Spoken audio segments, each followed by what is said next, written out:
اعوذ باللہ السمیع العلیم من الشیطان الرجیم بسم اللہ الرحمن الرحیم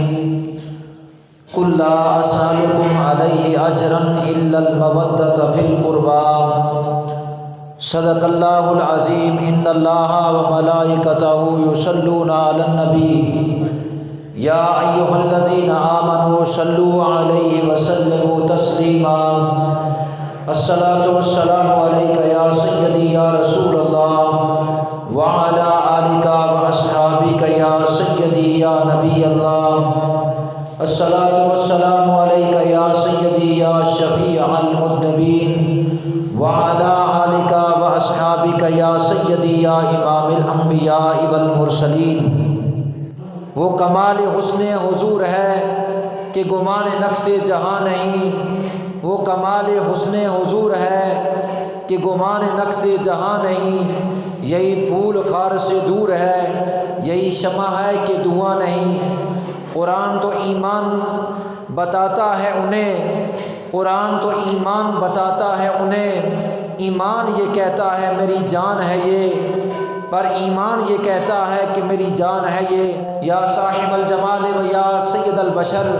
من وجهک المنیر لقد نور القمر لا يمکن الثناء کما کان حقہ بعد از خدا بزرگ تو ہی قصہ مختصر۔ حمد اور صلات کے بعد حاضرین محترم، قرآن کریم فرقان حمید سے آیہ کریمہ تلاوت پیش کرنے کا شرف حاصل کیا۔ اللہ جل شانہ کی بارگاہ میں التجا ہے کہ اللہ تعالی حق اور سچ کہنے کی توفیق عطا فرمائے۔ سیدہ طیبہ طاہرہ خاتون جنت فاطمہ الزہرا رضی اللہ تعالی عنہا کی حالات زندگی کے متعلق، خاتون جنت حضرت سیدہ فاطمہ الزہرا رضی اللہ تعالی عنہا رسول اللہ صلی اللہ تعالی علیہ وسلم کی چوتھی شہزادی، سب سے چھوٹی اور چوتھے نمبر پر آپ کی شہزادی ہے۔ حضرت فاطمہ الزہرا کے بے شمار القاب ہیں، جیسا کہ سیدہ، طیبہ، طاہرہ، زہرا، عابدہ، راکعہ، ساجدہ، طاہرہ، البتول، یہ تمامی اس کے علاوہ اور بھی بے شمار القاب ہیں۔ آپ کے والد ماجد نبیوں کے امام، رسولوں کے تاجدار اور محبوب رب کائنات، اور آپ کی والدہ سیدہ طیبہ طاہرہ حضرت سیدہ خدیجہ الکبریٰ رضی اللہ تعالی عنہا، جن کو فنافی رسول کا مقام حاصل تھا اور جن کی زندگی کی لوں لوں اور ایک ایک گھڑی اور ایک ایک ساتھ عشق مصطفیٰ میں رنگی ہوئی تھی، جنہوں نے اپنا تن من دن ہر شے، اپنی تمام مال و دولت کریم آقا صلی اللہ علیہ وسلم کے قدموں پر نچھاور کر دی۔ حضرت سیدہ خدیجہ الکبریٰ رضی اللہ تعالی عنہا آپ کی والدہ اور آپ کے والد نبیوں کے امام محمد الرسول اللہ صلی اللہ علیہ وسلم، آپ کے والد کی مثل بھی کوئی نہیں اور آپ کی والدہ کی مثل بھی جہان میں کوئی عورت نہیں، اور شوہر بھی بے مثل و بے مثال، یعنی آپ کے شوہر خلیفہ چہارم حضرت سیدنا علی المرتضیٰ شیر خدا فاتح خیبر رضی اللہ تعالی عنہ، اور پھر آگے جو نسل اولاد ہے وہ بھی بے مثل و بے مثال، یعنی حضرت سیدنا امام حسن مجتبیٰ بڑے بیٹے، سیدنا امام علی مقام امام حسین چھوٹے بیٹے، یعنی حسنین کریمین بیٹے ہوں، علی المرتضیٰ شوہر ہوں، محمد الرسول اللہ والد ہو، جناب خدیجہ الکبریٰ والدہ ہو، کیسی نسبتیں حضرت سیدہ فاطمہ الزہرا رضی اللہ تعالی عنہا کی ذات کو جو ہے وہ نصیب تھی، نبی کریم صلی اللہ علیہ وسلم کے غلام و پروانوں۔ اس لیے اعلیٰ حضرت عظیم المرتبت 14ویں صدی کے عظیم مجدد کشتہ عشق و رسالت امام اشاہ احمد رضا خان فاضل بریلوی رحمۃ اللہ تعالی علیہ فرماتے ہیں تیری نسل پاک میں ہے بچہ بچہ نور کا، تو ہے عین نور تیرا سب گھرانہ نور کا، یعنی یہ تو خاندان ہی، اس خاندان کی مثل کائنات میں کوئی خاندان نہیں ہے، تو لہٰذا حضرت سیدہ طیبہ طاہرہ جناب زہرا رضی اللہ تعالی عنہا کو یہ ساری نسبتیں حاصل تھی، تو نبی کریم صلی اللہ علیہ وسلم کے غلام و پروانوں، آپ کی ولادت مکہ مکرمہ میں حضور علیہ الصلوۃ والسلام کی بعثت مبارک سے چند سال پہلے ہوئی، اور آپ کا وصال 3 رمضان مبارک 11 ہجری مدینہ طیبہ میں ہوا، اور آپ کا مزار پر انوار آج بھی 1433 سال گزرنے کے بعد بھی جنت البقیع میں مرجع خلائق ہے۔ اللہ تعالیٰ آپ کی قبر کو ہر بری نگاہ سے محفوظ و مامون فرمائے، اور آپ کے فیوز و برکات کو پوری دنیا پر جاری و ساری فرمائے، اور آپ کے فیوز و برکات میں سے ہمیں بھی کچھ حصہ عطا فرمائے۔ بلکہ ہم تو کھاتے ہی اس در کا ہے، ہم تو پیتے ہی اس در کا ہے، ہمارا کھانا پینا، ہمارا سب کچھ اسی جو ہے وہ گھر سے ہمیں ملا ہے۔ کیوں؟ ہر ایک نعمت جس کو ملتی ہے در مصطفیٰ سے ملتی ہے، اس لیے اعلیٰ حضرت فرماتے ہیں لا و رب العرش، جس کو جو ملا ان سے ملا، کونین میں بڑھتی ہے نعمت رسول اللہ کی۔ ہمیں تو جو کچھ ملتا ہے زہرا کے بابے کا صدقہ ہے، ہمیں تو جو کچھ ملتا ہے حسنین کے نانے کی بھیک ہے، ہمیں تو جو کچھ ملا ہے حسنین کے جو ہے وہ نانے کی جو ہے وہ کرم نوازی سے ملا ہے۔ ہم کھاتے ہیں تو اس در کا، ہم پیتے ہیں تو اس در کا۔ تو نبی کریم صلی اللہ علیہ وسلم کے غلاموں پروانوں، یہ لنگر آج بھی جو چل رہا ہے اور جو اس روئے کائنات پر اولیاء کے در پر چل رہا ہے، یہ سب صدقہ حسنین کے نانا کا ہے اور زہرا کے بابا کا ہے، جناب حضرت زہرا رضی اللہ تعالی عنہا کا ہے، جو کائنات میں تقسیم ہو رہا ہے۔ نبی کریم صلی اللہ علیہ وسلم کے غلاموں پروانوں، حضرت سیدہ خدیجہ الکبریٰ رضی اللہ تعالی عنہا فرماتی ہے کہ جب میری یہ لخت جگر نور نظر، جب میری بیٹی جب یہ میرے بطن میں تھی تو مجھے ہر روز جنت کی خوشبو آیا کرتی تھی۔ کریم آقا صلی اللہ تعالی علیہ وسلم کی بارگاہ میں جب حضرت سیدہ فاطمہ الزہرا رضی اللہ تعالی عنہا تشریف لے جاتی تو حضور علیہ الصلوۃ والسلام ان کے سر کو سونگا کرتے تھے اور ارشاد فرمایا کرتے تھے فاطمہ تیرے سر سے، تیرے جسم سے مجھے جنت کی خوشبو آ رہی ہے۔ نبی کریم صلی اللہ علیہ وسلم کے غلاموں پروانوں، ولادت ہوئی، ولادت ہونے کے بعد آپ نے یعنی رسول اللہ صلی اللہ علیہ وسلم نے اپنی بیٹی کا، اپنی شہزادی کا نام فاطمہ رکھا۔ فاطمہ لفظ جو ہے یہ فتم سے نکلا ہے، جس کا معنی یہ ہے چھڑانے والی۔ اللہ تبارک و تعالیٰ نے آپ کی ذات کو اور آپ کی اولاد کو اور آپ کے جو ہے وہ محبین کو، یعنی جو آپ سے جو ہے آپ کی غلامی کا دم بھرتے ہیں، آپ کی جو ہے وہ محبت کا دم بھرتے ہیں، اور آپ کی غلامی کا دم بھرنے والوں کو اللہ نے جہنم کی آگ سے آزاد فرما دیا، جہنم کی آگ سے دور رکھا، جہنم کی آگ سے نجات عطا فرما دی۔ اس لیے آپ کا نام فاطمہ ہے کہ اللہ نے آپ کو اور آپ کی اولاد کو جہنم کی آگ سے آزاد فرما دیا ہے۔ نبی کریم صلی اللہ علیہ وسلم کے غلاموں پروانوں، پھر آپ کا لقب زہرا ہے، زہرا کہتے ہیں کلی کو۔ تو نبی کریم صلی اللہ علیہ وسلم اس لیے تو آپ کو سونگا کرتے تھے کیونکہ آپ جنت کی کلی ہے۔ اور پھر آپ کا ایک لقب بطول ہے، بطول کا معنی منقطع ہونا ہے، کٹ جانا ہے۔ تو آپ دنیا میں رہتے ہوئے اپنے آپ کو آپ نے دنیا سے علیحدہ کیا ہوا تھا، اس لیے آپ کو بطول کہتے ہیں۔ اور آپ کو اس لیے بطول کہتے ہیں کہ آپ کو ساری زندگی میں کبھی حیض اور نفاس نہیں آیا، کہ ایک ساتھ جب بچے کی ولادت ہوتی ایک ساتھ میں آپ پاک ہو جاتی۔ واحد یہ عورت ایک ہے پوری دنیا میں جس کی ساری زندگی کی ایک نماز بھی قضا نہیں ہوئی، اس لیے آپ کو بطول کہتے ہیں۔ آپ جنت کی حور ہے، جنت کی کلی ہے، اس لیے آپ کو جو ہے وہ بطول کہا جاتا ہے، زہرا کہا جاتا ہے۔ اور جن کی پیدائش سے لے کر جن کی وفات تک زندگی کا ایک ایک گوشہ اس کے مصطفیٰ میں ڈلا ہوا تھا، حضور کی تعلیمات کے مطابق تھا۔ کیونکہ جو ہی آپ کی ولادت ہوئی تو ادھر جب آپ کی 5 سال کے قریب عمر ہوئی تو جو ہی 5 سال کی عمر میں بچے کی تعلیمات کا جو ہے تربیت کا آغاز کر دیا جاتا ہے۔ جس وقت آپ کی عمر 5 سال ہوئی اسی وقت اللہ کی طرف سے رسول اللہ کی ذات پر وحی نازل ہونا شروع ہو گئی۔ گویا کہ آپ نے وحی کو شروعات ہی سے رسول اللہ صلی اللہ تعالی علیہ وسلم سے حاصل کرنا سننا شروع کر دیا تھا۔ نبی پاک صلی اللہ علیہ وسلم کی گود میں رہ کر تربیت پائی، پرورش پائی۔ میرے آقا صلی اللہ علیہ وسلم نے نہایت ہی شاندار تربیت فرمائی۔ آپ نے قرآن و سنت کو حضور علیہ الصلوۃ والسلام کی ذات سے ہی ڈائریکٹ جو ہے وہ سیکھا، اور نبی کریم صلی اللہ علیہ وسلم کے غلام و پروانوں سارا قرآن آپ نے رسول اللہ صلی اللہ علیہ وسلم کی بارگاہ سے حاصل کیا، اور دین کے سارے احکام آپ نے رسول اللہ صلی اللہ تعالی علیہ وسلم کی جو ہے وہ صحبت میں رہ کر حاصل کیے۔ بچپن میں پرورش پائی، اور پھر جو ہے وہ پرورش پانے، اور پھر ایک بات اور بھی، عرب کا دستور تھا جب کسی کے گھر میں بچہ بچی پیدا ہوتی تو وہ بچوں کو جو ہے وہ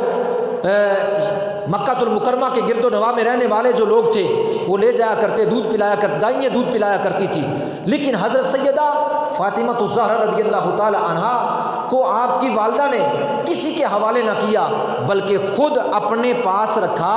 اور اپنا دودھ پلایا، کیونکہ حضرت خدیجہ کی حضرت فاطمہ جان تھی، اس لیے جو ہے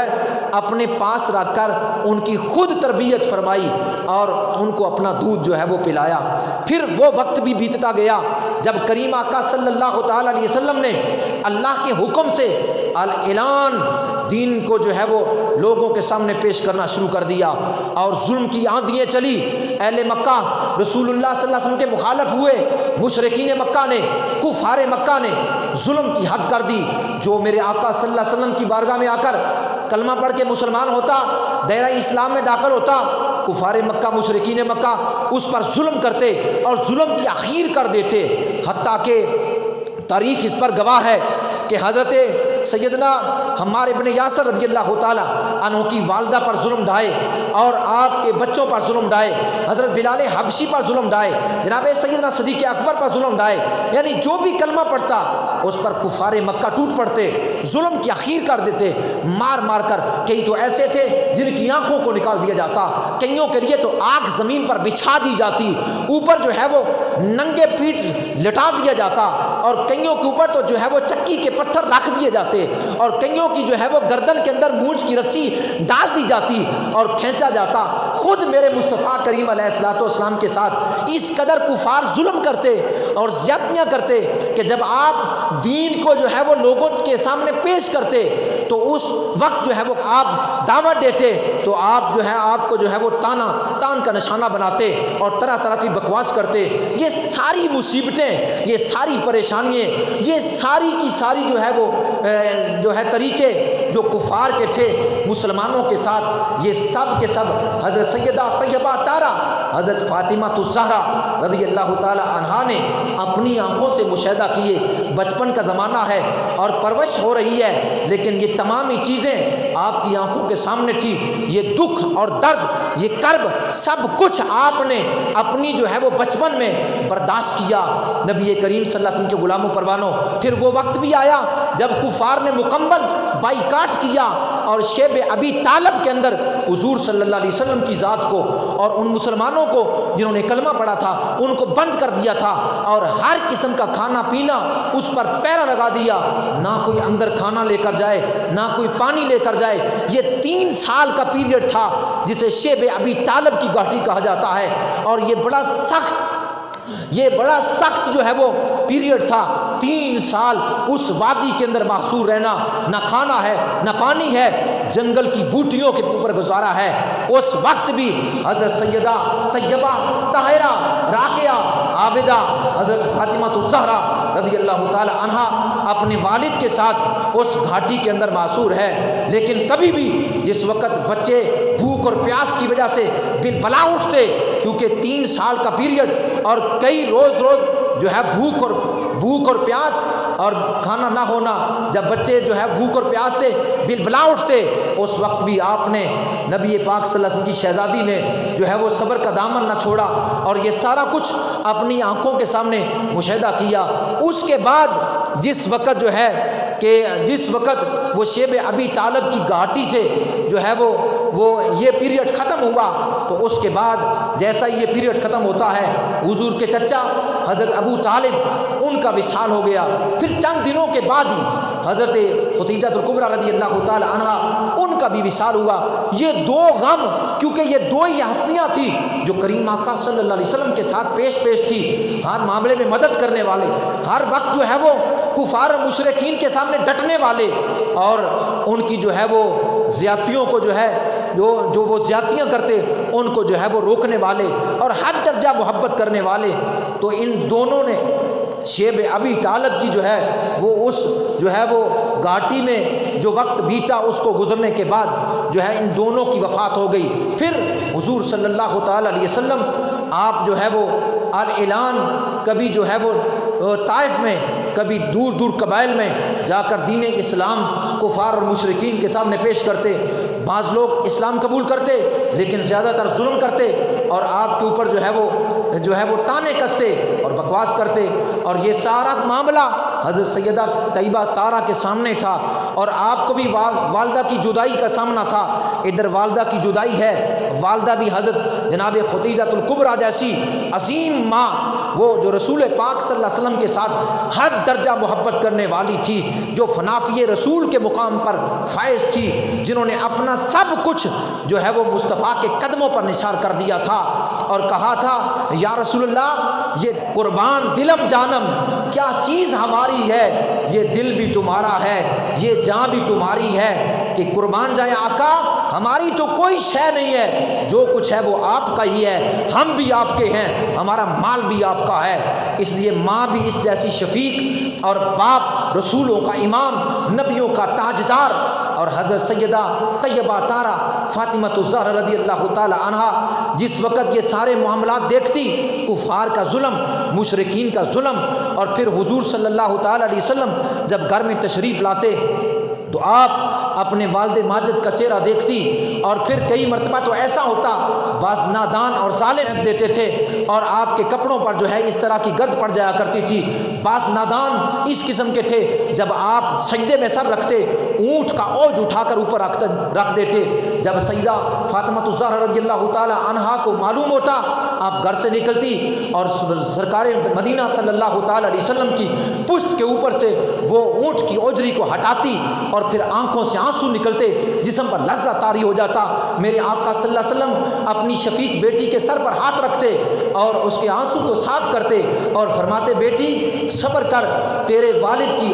اللہ تبارک و تعالیٰ کی ذات حفاظت کرے گی، بیٹی پریشان نہ ہو، جب تو روتی ہے تو تیرے والد کا دل جو ہے وہ تڑپ جاتا ہے۔ تو نبی کریم صلی اللہ علیہ وسلم کے غلاموں پروانوں، پھر وہ وقت بھی آیا کہ جس وقت جو ہے وہ کفار نے ظلم میں انتہا کر دی، حتیٰ کہ انہوں نے فیصلہ کر لیا محمد عربی صلی اللہ تعالی علیہ وسلم کو معاذ اللہ قتل کرنے کا۔ جب منصوبہ بنا لیا، اللہ تبارک و تعالیٰ نے اپنے محبوب کو وحی فرمائی، پیارے اب مکہ کو چھوڑ کر مدینہ طیبہ تشریف لے جائیں، مدینہ طیبہ جا کر میرے احکام کو جو ہے میرے بندوں کے سامنے پیش کریں۔ نبی کریم صلی اللہ علیہ وسلم نے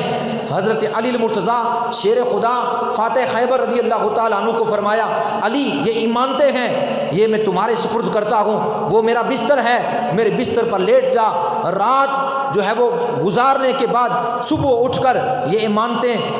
جن کی ایمانتیں ان کو وارثوں کے واپس کرنے کے بعد مدینہ طیبہ کی طرف آ جانا۔ خود صدیق اکبر کو ساتھ لیا۔ نبی پاک صلی اللہ علیہ وسلم نے جو ہے وہ کفار و مشرکین کے ظلم سے تنگ آ کر جو ہے مکہ اللہ کے حکم کے تابع مکہ مکرمہ کو خیر باد کیا اور مدینہ طیبہ کی طرف رخصت جو ہے تشریف لے گئے۔ ادھر جس وقت حضور مدینہ طیبہ میں تشریف لے گئے، پھر 3 دن کے بعد آپ نے حضرت زید بن حارثہ رضی اللہ تعالیٰ عنہ ان کو بلایا اور فرمایا یہ 2 اونٹ اور یہ 500 درہم ہے، جلدی سے جاؤ مکہ میں اور میرے اہل خانہ کو لے آؤ۔ نبی کریم صلی اللہ تعالیٰ علیہ وسلم کے فرمان کے مطابق حضرت زید بن حارثہ رضی اللہ تعالیٰ عنہ مدینہ سے مکہ تشریف لائے۔ حضور علیہ السلام کی اہلیہ ام المؤمنین حضرت سیدہ سودا رضی اللہ تعالیٰ عنہا ان کو ساتھ لیا، حضرت سیدہ عائشہ صدیقہ رضی اللہ تعالیٰ عنہا کو ساتھ لیا، حضرت سیدہ ام کلثوم رضی اللہ تعالیٰ عنہا کو ساتھ لیا، اور حضرت سیدہ فاطمہ الزہرا رضی اللہ تعالیٰ عنہا کو ساتھ لیا، اور پھر جو ہے وہ حضرت ابوبکر صدیق رضی اللہ تعالیٰ عنہ کے گھرانے ان کو بھی ساتھ لیا، اور پھر وہ مکہ سے مدینہ طیبہ میں جو ہے وہ مدینہ طیبہ کی طرف جو ہے عازم سفر ہوئے۔ اور مدینہ طیبہ میں جب یہ قافلہ پہنچا، نبی کریم صلی اللہ تعالی علیہ وسلم کی بارگاہ میں جب یہ پہنچے 2 سال بیت گئے ہیں، وہ سیدہ فاطمہ الزہرا کا رشتہ جو ہے اس شخص کو دیا جائے گا جس کے بارے میں مجھے اللہ حکم فرمائے گا۔ حتیٰ کہ پھر ایک دن ایسا بھی آیا 2 سال بیتنے گزرنے کے بعد حضرت سیدنا صدیق اکبر رضی اللہ تعالی عنہ اور سیدنا فاروق اعظم رضی اللہ تعالی عنہ دونوں حضرت علی المرتضیٰ شیر خدا فاتح خیبر کی بارگاہ میں ان کے پاس تشریف لے گئے اور فرمایا اے علی تم جو ہے کیوں نہیں رسول اللہ صلی اللہ تعالی علیہ وسلم کی شہزادی کا رشتہ اپنے لیے جو ہے وہ مانگتے، لہٰذا کون سی چیز ہے کہ جو اس رشتے میں جو ہے وہ رکاوٹ ڈال رہی ہے؟ حضرت علی رضی اللہ تعالی عنہ انہوں نے کہا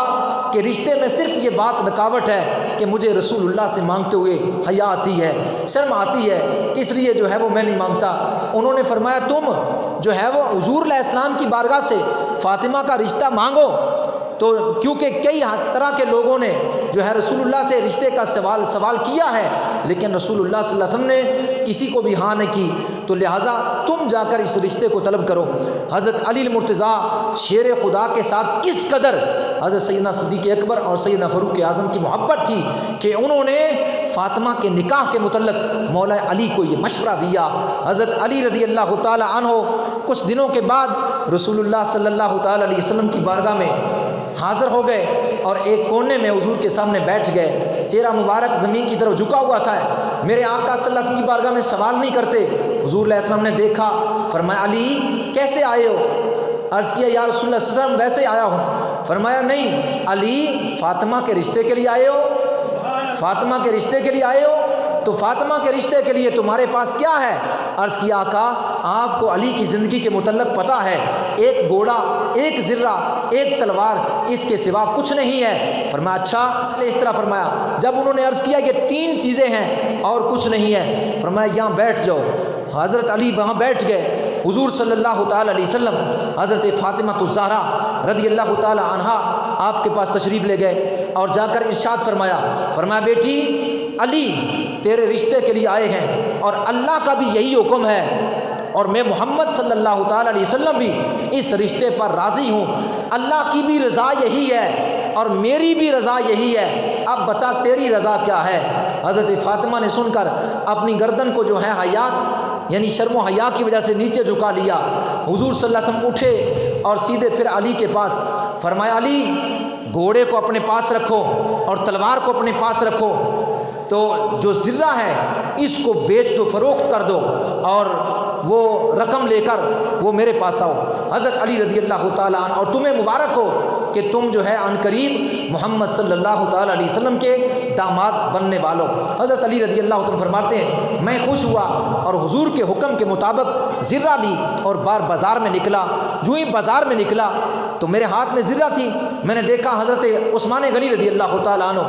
جو ہے وہ بازار میں تشریف فرماتے۔ مجھ سے پوچھا علی کہاں جانے کا ارادہ ہے؟ فرمایا کہ میں یہ زرہ فروخت کرنے کے لیے آیا ہوں۔ کہا اس کے کتنے درہم لوگے؟ 400 درہم کے بدلے اس زرہ کو حضرت عثمان غنی نے خرید لیا حضرت علی المرتضیٰ سے، اور پھر خریدنے کے بعد 400 درہم دینے کے بعد کہا یہ زرہ میں اپنی طرف سے تمہیں تحفے میں دیتا ہوں، یعنی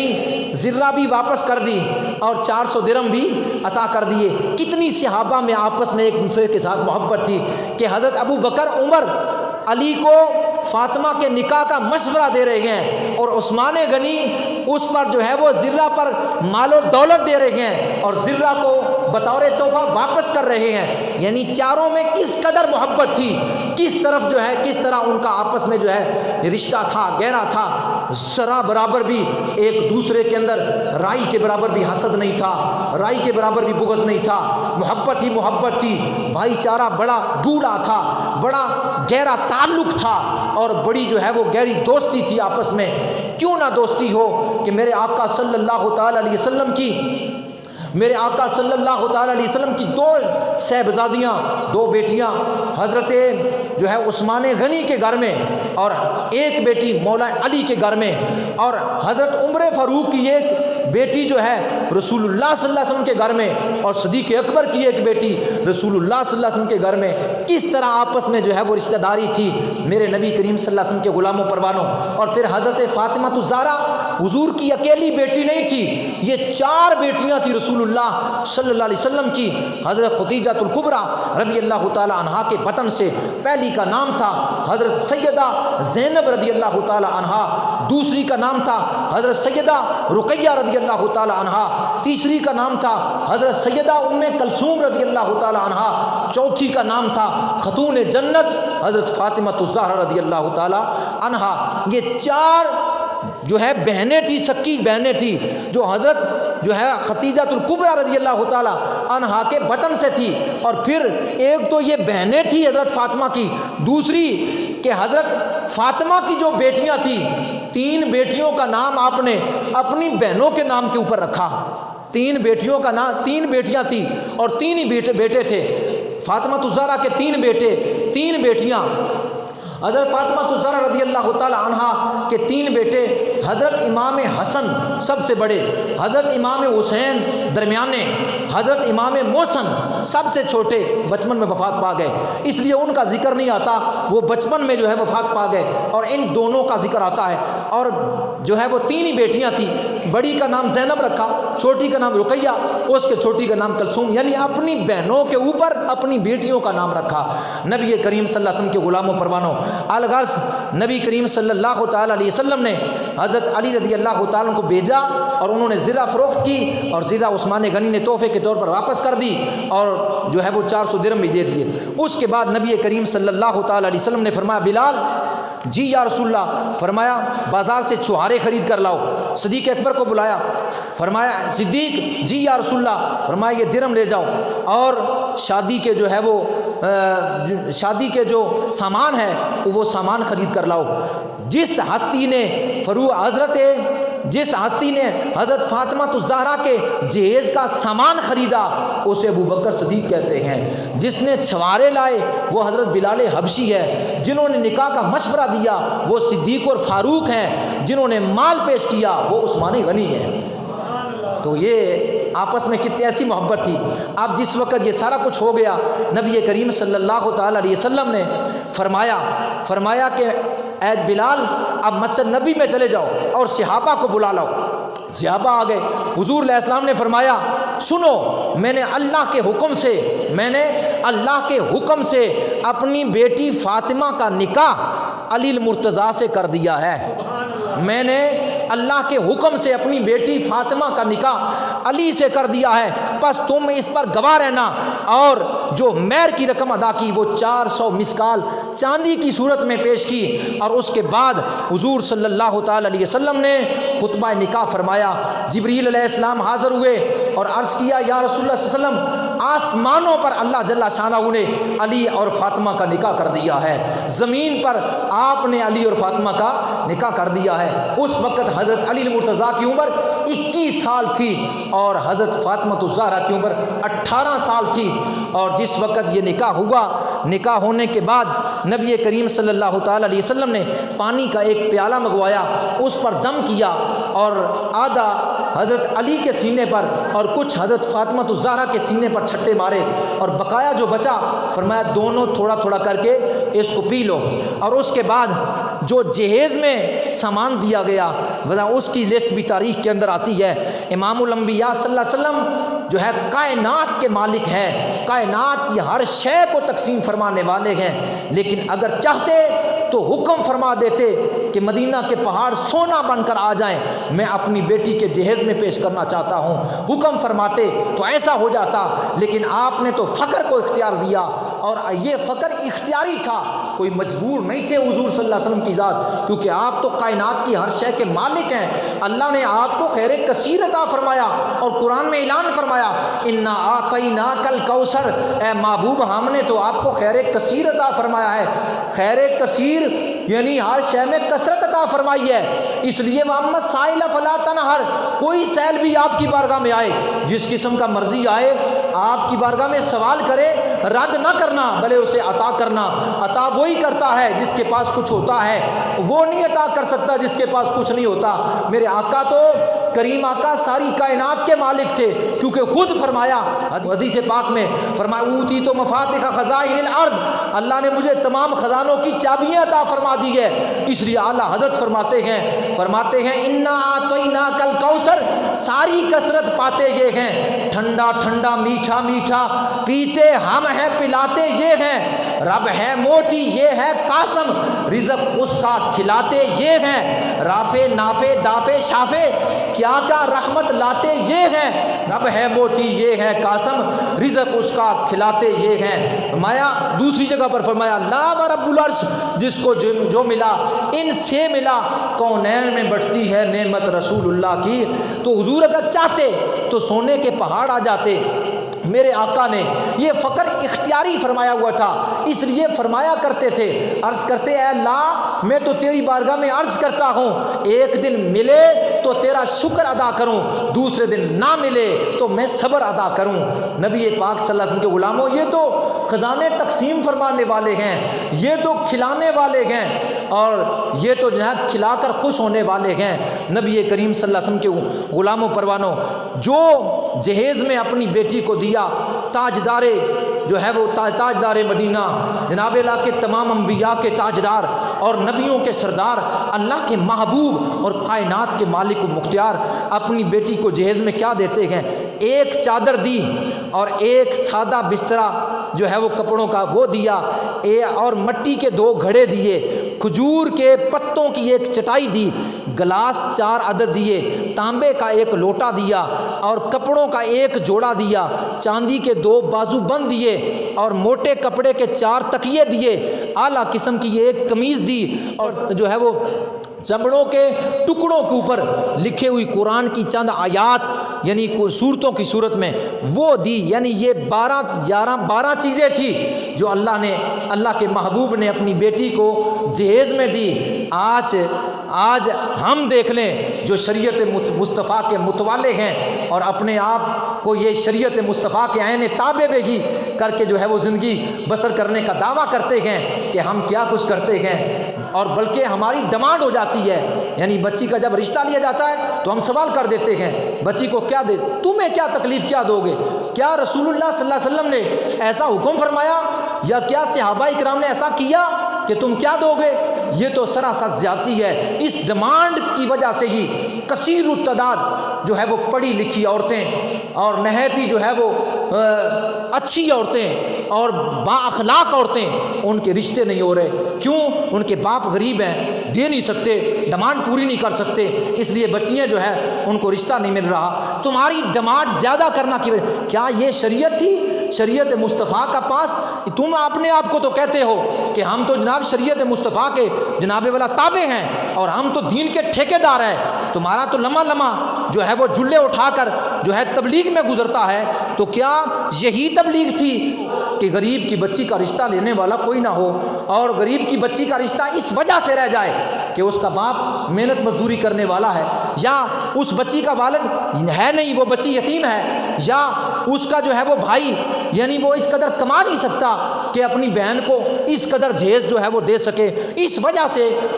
کئی افراد ایسے ہیں جن کے رشتے، کئی افراد ایسی بچیاں ہیں جن کے رشتے نہیں ہو رہے، حالانکہ قطعی طور پر شریعت میں یہ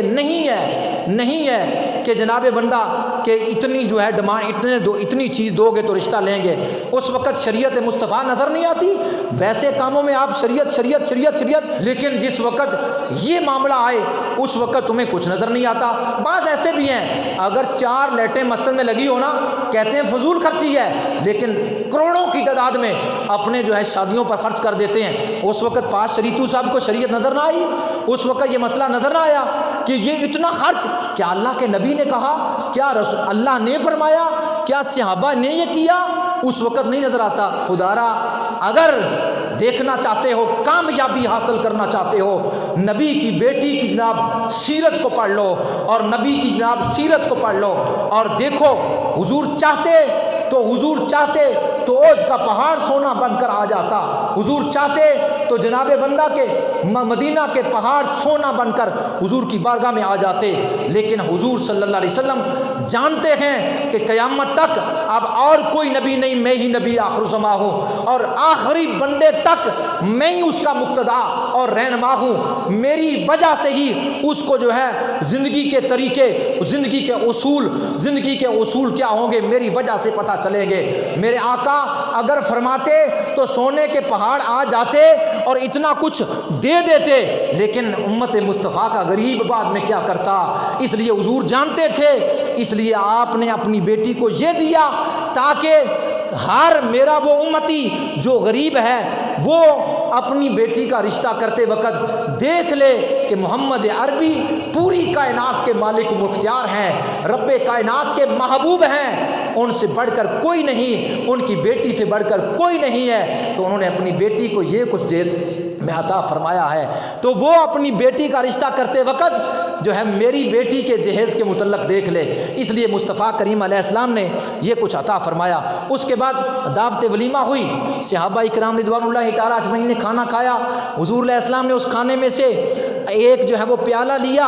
اس میں سے جو ہے وہ حضور صلی اللہ علیہ وسلم حضرت علی کے پاس، فاطمہ الزہرا کے پاس آئے اور ان کے آگے رکھا، پہلے علی کو حکم فرمایا اور پھر بیٹی کو حکم فرمایا، انہوں نے بھی اس میں سے کھانا تناول فرمایا اور پھر فرمایا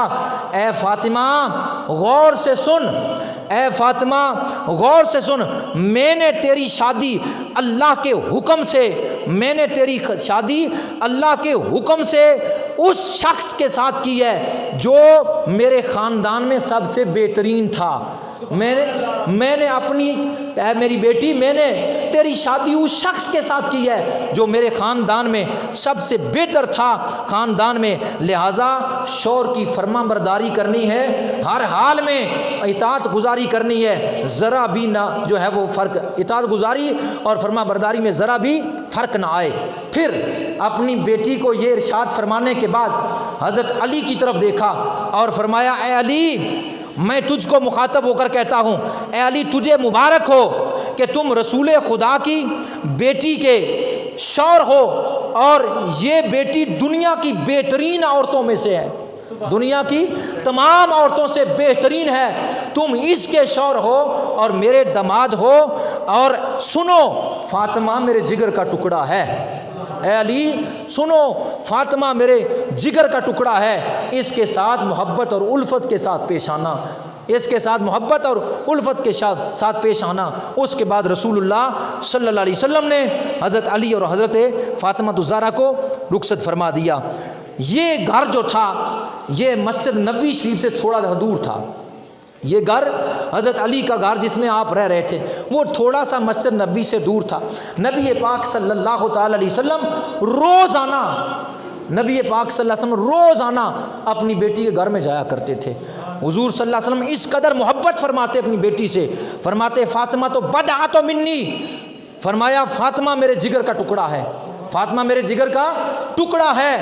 علامہ سبکی فرماتے ہیں اس حدیث سے دلیل لے کر فرماتے ہیں کہ فاطمہ حضور کے جسم کا ٹکڑا ہے، تو حضور کا جسم پوری کائنات کے ہر اجسام سے اعلیٰ ہے، لہذا جس نے فاطمہ کو تکلیف دی اس نے رسول اللہ کو تکلیف دی، جس نے فاطمہ کو گالی دی وہ دائرہ اسلام سے خارج ہوا، اور فرماتے گئے کہ اسی وجہ سے فاطمہ کی شان کائنات کی ہر عورت سے زیادہ ہے، کیونکہ حضور کے جسم کا ثانی کوئی نہیں ہے، تو یہ جسم فاطمہ کا جسم ہے، کیونکہ حضور فرما رہے ہیں کہ فاطمہ میرے جسم کا ٹکڑا ہے، لہٰذا حضور کے جسم کا ثانی کوئی نہیں ہے، تو فاطمہ کی ذات کا بھی ثانی کوئی نہیں ہے، فاطمہ کی ذات کا ثانی بھی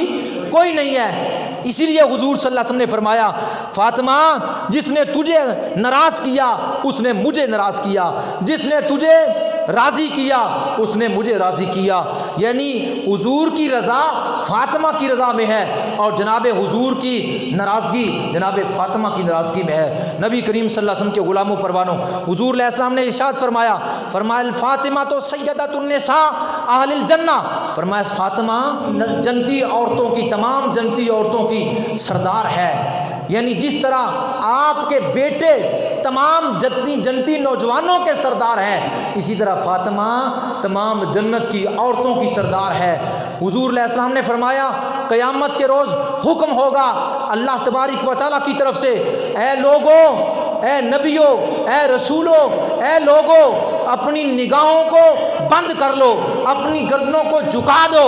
اور فاطمہ بنت محمد کا پل صراط سے گزر ہو رہا ہے۔ اور حضور فرماتے 70,000 حوروں کے جرمٹ میں حضور کی شہزادی، تاکہ کسی کی نگاہ ہی نہ پڑے ان پر، ان کی شہزادی کا گزر پل صراط سے ہو کر وہ جنت میں داخل ہوگی۔ نبی کریم صلی اللہ علیہ وسلم کے غلاموں، جن کی ردا اگر سر سے اتر جاتی سورج غروب ہو جاتا، جن کی اجازت سے جبریل اندر جو ہے وہ قدم نہیں رکھتے تھے، ان کی شان کا کیا کہنا۔ جن کے بیٹوں نے دین مصطفیٰ کی بقا کے لیے اپنا تن من دن ہر شے قربان کر دی، اسے فاطمہ کہتے ہیں۔ نبی کریم صلی اللہ علیہ وسلم کے غلاموں پروانوں، یہ موضوع بہت طویل ہے، بہت لمبا ہے۔ میں آخری عرض کرنے کے بعد اپنے جس وقت روزانہ حضور جایا کرتے تھے، ایک مرتبہ حضور نے فرمایا فاطمہ تیرا گھر دور ہے، روزانہ آنے میں دقت ہوتی ہے، وقت حرج ہوتا ہے۔ عرض کیا یا ابا جان کے پاس کچھ مکان ہے، اجرا ایک ہے، وہ حضرت حارثہ بن نعمان کا ہے، آپ ان سے مانگ لیں۔ حضور علیہ السلام نے ارشاد فرمایا بیٹی، حارثہ بن نعمان نے پہلے ہی مہاجرین کو بڑے اجرے دیے، بڑے مکان دیے، وہ بہت امیر صحابی تھے، بہت امیر انصار صحابی تھے، انہوں نے بڑے مکان دیے۔ اب مجھے شرم آتی ہے ان سے مانگنے کی، وہ مسجد نبی کے عین قریب مکان تھے، تو عرض کیا ابا جی ان سے مانگ لی، مایا نہیں مجھے شرم آتی ہے۔ یہ بات حضرت حارثہ بن نعمان کو پتہ چل گئی، وہ دوڑتے ہوئے آئے حضور کی بارگاہ میں اور عرض کرنے لگے فدا کا ابی و امی یا رسول اللہ، میرے ماں باپ قربان ہو جائے۔ آقا میں نے سنا ہے کہ آپ اپنی بیٹی کو مسجد نبی کے قریب لانا چاہتے ہیں، اور میں نے سنا ہے کہ مکان آپ تلاش کریں گے، میرا مکان حاضر ہے آقا، میں اپنے مکان کو پیش کرتا ہوں۔ قربان دل و جانم، کیا چیز ہماری ہے، یہ دل بھی تمہارا ہے، یہ جان بھی تمہاری ہے آقا، ہم آپ تمہارے ہیں، یہ مکان تو دور کی بات ہے، میں مکان پیش کرتا ہوں۔ حضور علیہ الصلوۃ والسلام حضرت حارثہ بن نعمان کے مکان جو عطا کیا تھا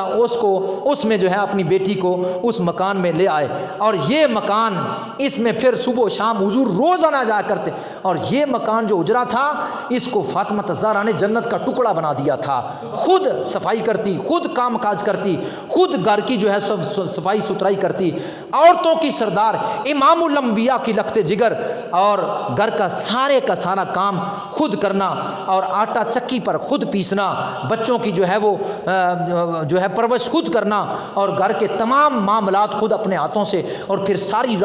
رات عبادت کرنا، اور سردیوں کی رات بعض دفعہ یہ کہنا سے بڑی رات بنا دے تیری بندی فاطمہ، دل کھول کر تیری عبادت تو کر لے، تیرا سجدہ تو کر لے تیری بارگاہ میں، ساری رات عبادت کرنا اور سارا گھر کا خود کام کاج کرنا۔ آج اگر کوئی جتنا مرضی نماز پڑھے،